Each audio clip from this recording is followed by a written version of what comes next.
Pai, Senhor Jesus, irmã Ana Cláudia, Deus abençoe poderosamente a minha irmã, toda a sua casa. Já fazer uma breve oração por todos, deixar uma palavra da parte do Senhor Jesus. Minha irmã puder já compartilha, aí nós alcançarmos o maior número de pessoas possíveis. Deus colocou algo no meu coração e eu desejo compartilhar com todos que vão estar presentes comigo e aqueles que vão ouvir. Pai, Senhor, meu obreiro Joabe, Deus abençoe poderosamente ao meu amado irmão, aí a todos da Capotaria Guiar, irmã Amanda. Vamos compartilhar, vou só fazer uma oração e deixar uma palavra. Eu tinha começado a fazer uma live, mas o celular tinha descarregado, e aí já pegou uma cargazinha, agora vai dar certo em nome do Senhor Jesus, né? Vamos compartilhar em nome do Senhor Jesus. Deus vai falar poderosamente aos nossos corações. Já temos 5, quando nós chegarmos 10 pessoas, nós vamos começar a oração em nome do Senhor Jesus. A paz do Senhor Jesus. Irmã Edileuza Lima, que Deus a abençoe poderosamente a você e toda a sua casa. Que Deus abençoe os seus passos e aonde você colocar as mãos, Deus faça prosperar em nome do Senhor Jesus. Viu? Glória a Deus. Meus amados irmãos, vamos sem perca de tempo, né? Vamos orar em nome do Senhor Jesus. Que Deus, Ele já está fazendo coisas tremendas aos nossos corações, à nossa vida. E Ele continuará fazendo abundantemente mais. Vamos orar. Deus, em nome do Senhor Jesus, nessa tarde, Pai, o Senhor fala ao meu coração a respeito de uma palavra para compartilhar, meu Pai, com todos aqueles que vão estar me acompanhando online, ao vivo agora, e aqueles que vão, meu Pai, logo mais no decorrer do dia, dos dias que vão se passar, vão estar dando um play nesse vídeo que vai ficar armazenado nessa rede social e vão ouvir essa mensagem, vão ouvir esta palavra. Então eu quero te pedir, ó Deus, em nome do Senhor Jesus, que o Senhor os abençoe. O Senhor conhece os seus pensamentos, o Senhor conhece o seu coração, e isso, meu Deus, me promove alegria, Pai. É saber, ó Deus, que o Senhor nos conhece melhor do que a nós mesmos, meu Pai, nos conhecemos. Pois o Senhor, meu Pai, é aquele que sonda pensamento e esquadrinha o coração. O Senhor é que conhece, ó Deus, a nossa direção, os nossos passos. E é o Senhor que nos conduz, Pai. Então te pedimos perdão pelos nossos pecados cometidos através de palavras, pensamentos e obras. Mas que neste dia, Pai, o Senhor nos dê força, o Senhor nos dê ânimo, o Senhor nos renove, nos restaure. A todos que estão aqui comigo, que o Senhor, meu Pai, visite a sua casa, a sua família de uma forma geral. E dentro das suas necessidades, o Senhor venha suprir, o Senhor venha libertar, o Senhor venha restaurar a todos no nome do Senhor Jesus. Que o nosso Deus seja glorificado, não só através da nossa vida, mas como também através da nossa casa, meu Pai, de uma forma geral. Então, Deus, eu te dou graça, seja conosco, fica conosco, no nome do Senhor Jesus. Eu rogo também pelos aqueles que nesse momento estão enfermos, Senhor. Eu não poderia deixar de orar por eles, ó Pai. Não importa, meu Pai, se é enfermidade, meu Deus amado, que é tão falada nesse momento como essa Covid, Senhor. Mas tantos outros tipos de enfermidade que estiveram atormentando, meu Deus, os corpos dessas pessoas. Meu Pai, os familiares dessas pessoas. Eu te peço, ó Deus, que o Senhor tem poder. A tua palavra me diz na carta aos Hebreus que o Senhor é o mesmo de ontem, é o mesmo de hoje, amanhã para todo sempre. Ou seja, o Deus que curou no passado é o Deus que cura no presente e continuará curando até a consumação do século. Um Deus que basta que esteja dentro da sua vontade hoje, Ele traz restauração e cura para todos. Por isso eu te peço, cura de toda e qualquer enfermidade, Pai, da cabeça à planta dos pés, seja no sangue, seja nos ossos, seja nos órgãos, seja aonde estiver, meu Pai. Existe uma doença, meu Pai, mental chamada depressão. Essa doença, meu Deus amado, tem, meu Senhor, agora atingido, meu Pai, a todos, independente do clero religioso, independente, meu Deus, da posição social. Meu Deus, ela está, meu Pai, aleluia, se avançando, se alastrando. Mas eu te peço nesta tarde, meu Pai, controla, meu Pai, esses níveis de ansiedade. Deus, repreenda, meu Pai, essa depressão. Essa pessoa, meu Pai, que não vê mais uma perspectiva de vida. Essa pessoa que já ouviu vozes, meu Pai, nos seus ouvidos, dizendo, meu Deus, que não há mais solução. Que a solução para ela seria a morte. E, meu Pai, incita ela, meu Pai, a ceifar a sua própria vida. Eu te peço agora, em nome do Senhor Jesus, Deus, visita ela nesse momento, Pai. Visita e restaura, meu Pai, pelo teu poder. Deus, a esta mulher, meu Deus amado, que está pedindo oração, meu Deus amado, em favor de sua vida, pois houve, meu Pai, um caroço, meu Pai, detectado nela. Meu Deus amado, e o meu Deus, o medo dela é que seja algo maligno, Deus. Mas para mim não importa, meu Pai, qual é o teor desse caroço. O que importa é que o Senhor tem poder de arrancar todas as raízes cancerígenas. Então eu te peço, faz com que esse caroço, ó Deus, em nome do Senhor Jesus, desapareça nessa hora, meu Pai, seja colocada por terra e o teu nome seja uma vez mais glorificado. Deus, eu tenho de continuamente falado sobre aquela mulher que recebeu, meu Pai, o diagnóstico ruim, meu Pai, a respeito da sua gravidez. Todas as vezes, meu Deus amado, que ela vai, aquele homem, aquele médico, meu Deus amado, o médico diz, ó Deus, horrores, meu Pai, a respeito daquela criança que está no seu ventre. Mas eu sei que Tu és um Deus que tem poder, meu Deus amado, de confundir a medicina. Tu és um Deus que causa surpresa, meu Pai. Então eu te peço, traz uma surpresa boa, meu Pai, ao coração, meu Pai, daquela mulher. Deus, que quando essa criança vier a este mundo, ó Deus, em nome do Senhor Jesus, possa, meu Pai, ela vir, meu Pai, ela coberta e plena de saúde. Que ela seja um testemunho vivo, meu Pai, da Tua misericórdia, da Tua grandiosidade, e que ela dirá, meu Pai, para todos, meu Pai, aleluia, quando a perguntarem. A medicina disse que ele nasceria com vários defeitos, mas nós não vivemos em função do que a medicina diz, nós vivemos em função do que aquele que tem poder, mais conhecimento que a medicina natural diz, aquele que criou os céus e da terra. Nós vivemos em função da palavra do Senhor, pois é o Senhor que dará a última palavra. Então eu te peço nessa tarde, meu Pai, dá uma palavra agora sobre a vida daquela mulher. Toca, meu Pai, na criança, no ventre, meu Pai, que está dentro da sua barriga agora, em nome do Senhor Jesus. Meu Pai, traz uma formação perfeita, ao ponto, meu Pai, de quando o médico fizer novos exames, ó Deus, comece, meu Deus amado, a perceber que, meu Pai, aleluia, o que ele tinha dito, meu Pai, mudou o quadro, pois Tu és um Deus que muda quadro, que muda a história.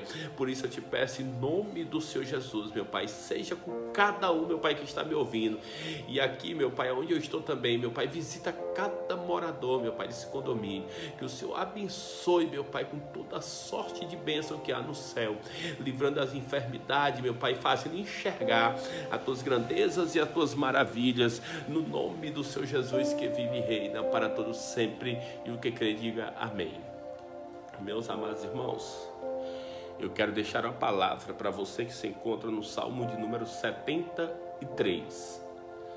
O Salmo de número 73 é um salmo de Asaf. Eu gosto sempre de ler esse salmo. E ele começa dizendo assim: verdadeiramente bom é Deus para com Israel e para com os limpos de coração. Quanto a mim, os meus pés quase que desviaram, pouco faltou para que escorregasse os meus passos. Isso é interessante. Eu vou parar apenas nesses 2 versículos para a glória do Senhor Jesus. Desde a madrugada, quando eu acordei, no horário de 3:30 da manhã, eu tive um momento de conversa com Deus. E falando na minha oração com Ele sobre várias coisas, porque a gente apresenta na oração a Deus a vida de todos aqueles que nos pedem oração. A gente apresenta a todos de uma forma geral, porque a gente pede para que Deus visite ao nosso estado de uma forma geral, ao nosso país, à nação, à humanidade.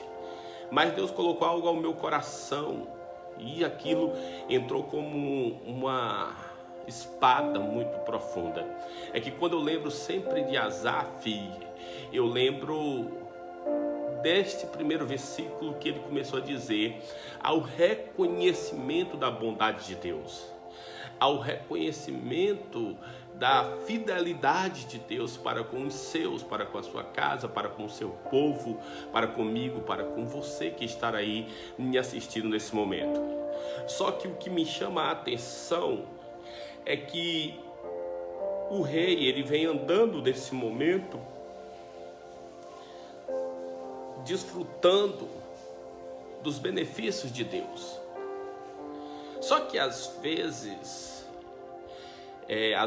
não posso dizer por completo, a nossa caminhada com Deus ela é algo espinhosa, estreita. Tudo que se é adquirido no momento, existe um esforço muito grande. Alguém vai dizer, quer dizer que o que eu tenho é por esforço? Mas preste atenção no tipo de esforço que eu estou lhe dizendo. O tipo de esforço que eu estou dizendo é para ver uma negação da nossa vontade, do nosso eu, para viver agora a vontade de Deus. Então, para isso, há um esforço, porque tem que haver uma renúncia. E quando fala-se de renúncia, renunciar a nossa vontade, o nosso ego, ela é dolorosa. Ela é dolorosa. Por quê? Porque nem sempre Deus nos dá aquilo que nós pedimos. E aí é onde entra o ego do homem. Quando Deus não dá aquilo que nós pedimos, nós começamos a olhar para outras direções. E começamos alguns questionamentos: por que é que fulano de tal não passa por isso? Por que é que o Beltrano não passa por aquilo? E nós passamos. E aí muitos ainda chegam ao ponto de dizer: e ele nem serve a Deus, ou ela nem serve a Deus. E nós seguimos e passamos por tanto aperto, por tantas dificuldades na nossa trajetória. Mas lembre-se, a problemática desse contexto que eu estou te falando é que nós estamos vivendo uma geração que está sendo alimentada pelo evangelho adocicado. E o problema desse adocicado, ele vai causar males à vida espiritual. Ou seja, é como se hoje a pessoa come muito doce e ela está afadada a trazer diabetes sobre o seu corpo, trazer males sobre o seu corpo. Aquilo que para ela é bom inicialmente no paladar, ela está comendo, está doce, está trazendo sensação de bem-estar, porque o doce causa isso psicologicamente, uma sensação de bem-estar, mas está trazendo mal, porque daqui a pouco ela vai contrair algumas doenças sobre o seu corpo físico. Assim, a questão do evangelho adocicado que estão se anunciando aí nesse momento, está, em vez de estar trazendo um benefício, está trazendo um malefício. Por quê? Porque está te trazendo uma sensação de bem-estar. Mas lembre-se, sensação não é o bem-estar. O bem-estar é nós desfrutarmos de vera das vontades de Deus, através do reconhecimento das suas misericórdias, da sua bondade, de até onde eu estou nesse momento, onde você está nesse momento. Nós só estamos até aqui porque foi Deus que nos colocou aqui nessa posição aonde nós estamos, independente se é no local mais alto, ou se é no local mediano, ou se é no local mais baixo. É Deus que está nesses três estágios da nossa vida. Mas aí interessante é que o rei está reconhecendo. Mas aí no seu trajetório, na sua caminhada, as dificuldades da vida, o nosso Cristo, ele está te ensinando aos seus discípulos algo que foi deixado de ser ensinado nos últimos dias. É a respeito das adversidades da vida, a respeito das tribulações, das aflições que nós iríamos enfrentar no nosso jornadear, na nossa caminhada, nas nossas pisadas. Esse é um problema, meu amado irmão, que foi deixado, mas o Cristo, quando veio à terra, começa a relembrar aos seus discípulos. Tanto é que por inúmeras vezes vocês vão ver pessoas abandonando Jesus. Vocês vão ver os próprios discípulos falando da dureza das palavras do Mestre. Você vai ver o que Cristo está falando a respeito de uma renúncia. É uma renúncia, ou seja, é uma mudança de governo, ou seja, aquilo que você achava que fazia parte do seu governo não é seu, ela deve ser de outro. Por quê? Porque quem governa a tua vida não é você, tem que ser aquele que te criou, aquele que te gerou, pois é Ele que nos conduz às águas tranquilas. O salmista vai dizer no Salmo de número 23, que ele vai dizer: o Senhor é meu pastor e nada me faltará. Andar me faz em pastos verdejantes, refrigera minha alma. Isso é coisas tão tremendas, irmão. É quem governa a nossa vida. Aí é que existe um problema. Quem é que governa a tua vida? Lá no passado, havia um governo teocrático, ou seja, que era regido por Deus apenas. O povo se cansou de ser governado por Deus. E aí o povo vai chegar e vai dizer: eu não quero mais governo teocrático, eu quero um governo agora monárquico. Ou seja, eu quero ter um rei, eu quero ter uma pessoa para que eu possa enxergar, para que eu possa vê-la, para que eu possa falar com ela vendo. Isso é um problema, irmão. É um problema porque as pessoas deixaram de querer ser governadas pela teocracia de Deus, ou seja, o próprio Deus te direcionando, e for agora ser governado por homens. Isso é um problema, porque nem todo homem ele é regido por Deus. Isso você pode ter certeza. É por isso que nós estamos vivendo períodos de dificuldade. Por quê? Porque os homens, ou seja, a humanidade, não na sua totalidade, mas uma boa parte dela, é regida pela sua vontade. E ou seja, ela escolheu ser governada por ela mesma e deixou de ser governada por Deus. Quando a minha vida e a tua vida ela é governada por Deus, eu entendo que no mundo eu vou ter aflição, mas que eu tenho que ter bom ânimo, porque o Cristo já venceu todas as aflições, e ele vencendo todas as aflições, ela vem algo de bom nesse pensamento. Qual é? É porque eu vou ter a aflição, mas eu vou passar por essa aflição. Por quê? Porque antes de eu passar por ela, alguém maior já passou. Esse alguém maior se chama-se Jesus Cristo. Já passou. Ele vai dizer, o próprio Deus vai falar para Jeremias: Jeremias, antes que eu te formasse. Isso é interessante. Antes que eu te formasse no ventre da tua mão eu já te conhecia. Jesus está dizendo em João capítulo 16, versículo 33. Ele vai dizer, isso aqui é tão poderoso. Ele vai dizer: ó, no mundo tereis aflição, porém tem bom ânimo, porque eu venci o mundo. Olha aí, olha o parâmetro. Antes de eu e você sermos formados, o Senhor já nos conhecia. Então, antes ele já existia, antes de mim e de você. Agora, interessante é que ele vai dizer: antes de você agora passar pela aflição, eu já passei. Ele está dizendo, você vai ter. Talvez você não esteja passando aflição no momento, mas isso vai acontecer uma certa aflição. Mas independente do âmbito da tua aflição, o Cristo já passou por ela. E aí é que nós temos que ter bom ânimo, porque a Bíblia diz, quando Paulo escreve aos Romanos, no capítulo 10, versículo... eu acho que é o capítulo 10, perdão, que eu esqueci o versículo, mas eu sei que está escrito. Está escrito: nós agora somos mais do que vencedores na pessoa bendita de Cristo Jesus. Então o rei agora, que vem vivenciando vitórias, que vem vivenciando uma certa prosperidade, mas que nem um momento teve aperto na sua vida, por um pouco, quase, por algumas coisinhas simples, ele quase sai, ele quase perde o foco. Por quê? Porque ele parou de olhar para o alvo. Ele passou a ver que o ímpio tinha prosperidades, tinha riquezas, tinha muitas coisas na sua vida, mas que não tinham o aperto que nós temos. É porque aquilo que ele foi granjeado segundo o governo da vida dele. E se você acompanhar, dizendo o capítulo 73, você vai ver o final daquela prosperidade.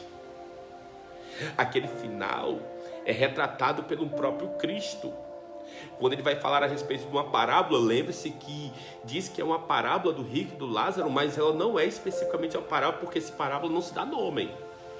Mas vai dizer que quando aquele homem que levou a sua vida regaladamente, com muitos bens, sendo governado pela sua própria vida, pelos seus próprios pensamentos, pelas suas próprias atitudes, morreu.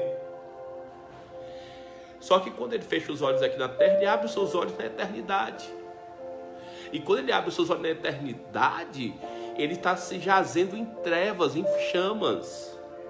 E aquele outro, aqui não é a questão de que o rico não entra, que o pobre entra, não, eu não estou falando sobre isso. Eu estou falando de uma forma de governo, de quem governa a tua vida, porque eu conheço várias pessoas que são muito bem sucedidas para a glória de Deus, mas que elas são governadas por Deus.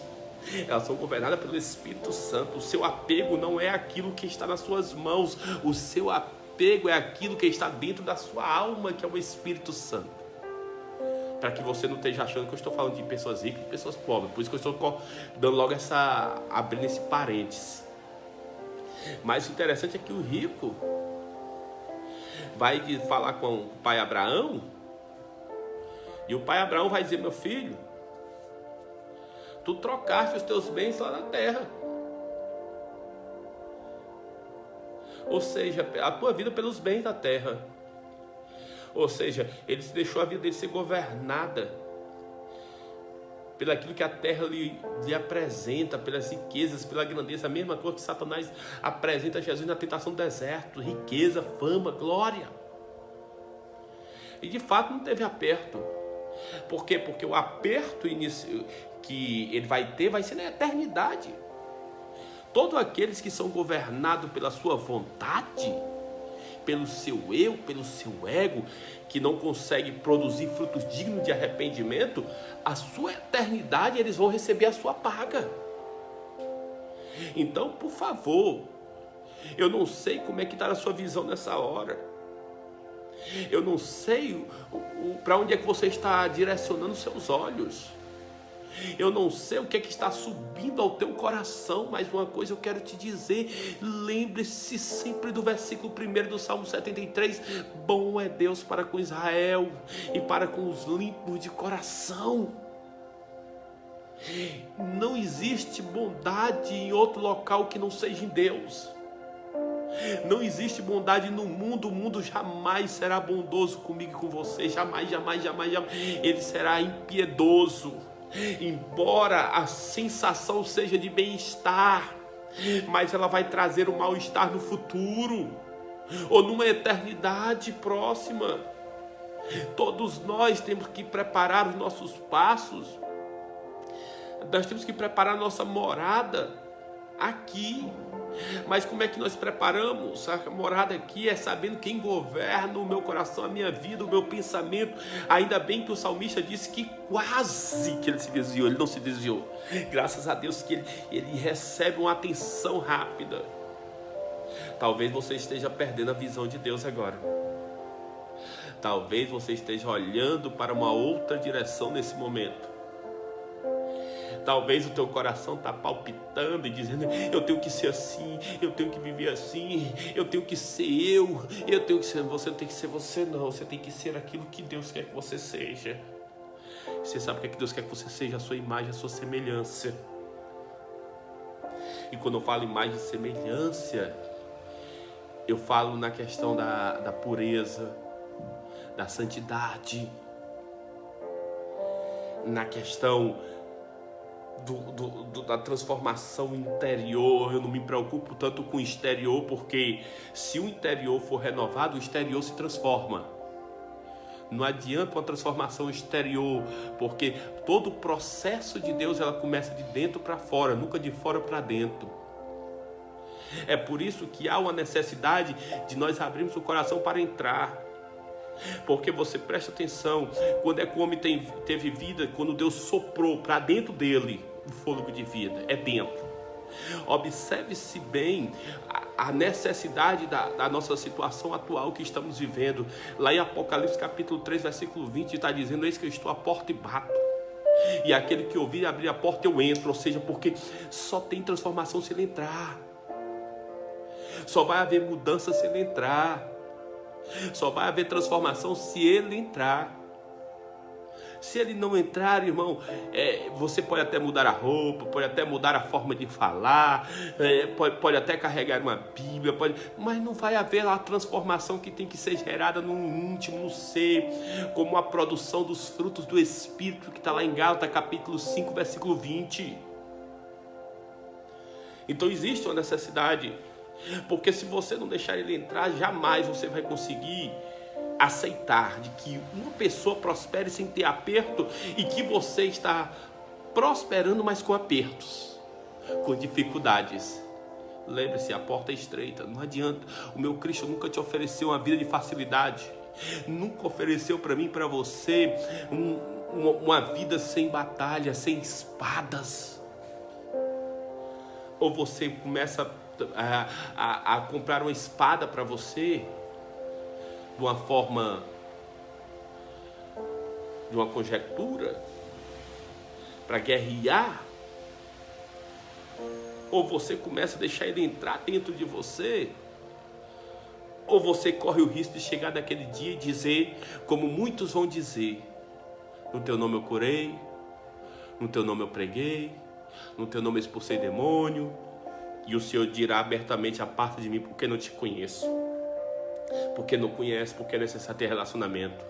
Para ter relacionamento é necessário abrir a porta para ele entrar. Para ele entrar. E quando ele entrar, com certeza, você entenderá que a nossa vida, embora com dificuldades e aperto, o final dela já tem um tesouro reservado, glorioso, majestoso. Lembre-se que mesmo em meio aos apertos da vida, nunca faltou pão para tu comer, nunca faltou água para tu beber, nunca faltou roupa para tu vestir. Possa não se ter da maneira que você deseja, mas você tem da maneira que Deus está tendo para você, porque cada pessoa reage de uma forma diferente àquilo que Deus dá para ela. E por isso que Deus dá para cada um na medida certa. Nem dá de mais e nem dá de menos, na medida certa. Certa. Ou seja, tem pessoas que conseguem ter muito e mesmo assim não deixar que aquele muito apague ou extingua a glória de Deus na sua vida. Então a essas pessoas Deus permite. E tem pessoas que Deus não deixa, porque sabe que se aquilo acontecer, a presença de Deus, a glória de Deus será extinta. Então é viver dentro do sim e do não de Deus.